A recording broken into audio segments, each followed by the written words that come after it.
They gave $100 million contract to Rogan. They made $5 billion in 48 hours. Yeah, I look at the numbers. Yeah, I'd be like, whoa. It gets like 190 million downloads a month. We're very excited to begin this new chapter of the JRE, and I hope you're there when we cross over. Thanks. On a clip from Joe Rogan's podcast last week, he said that from September 1st, his entire content of podcasts will be moved exclusively to Spotify. The question is, why would Spotify pay this when they lost $186 million in 2019? Let me explain.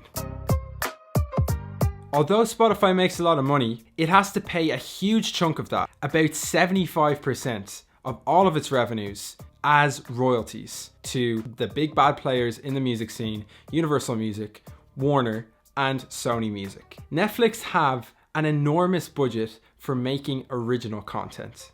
The reason why they do that is because if they spend $10 million making The Tiger King, they own The Tiger King at the end of that. So anytime somebody signs up for a membership, and if they were to go and watch The Tiger King, they don't have to pay a single cent of that watch time or that view to a third party because they own the content. And what Spotify are doing here is essentially saying, Joe Rogan, we're gonna pay $100 million to have your show for the next however many years, 2, 3, 4 years. Anytime someone listens to your show, we don't have to pay any royalties to somebody else.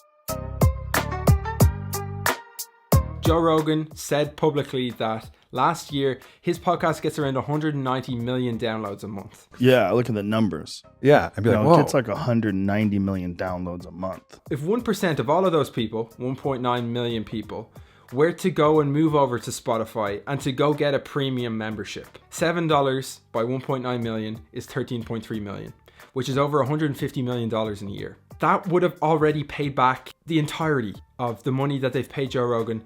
But not only that, but on another video that went out on YouTube last week, Patrick Bet-David explained that the market cap for Spotify went up by over 10% the day after the announcement that Joe Rogan was moving to Spotify. Spotify on 5/18 was worth $30.53 billion. Today, Spotify is worth $35.29 billion. They gave $100 million contract to Rogan. They made $5 billion in 48 hours. And the key thing for why this is so great for Spotify, it's the money that they're going to get in the future that makes this deal so valuable to them right now. Think of it this way. For years, Spotify was just a music streaming service. And in recent years, podcasting has become incredibly popular. But the issue with podcasting is that the market share is with Apple Podcasts. This is one of the major competitive disadvantages of Spotify. They don't have a physical device.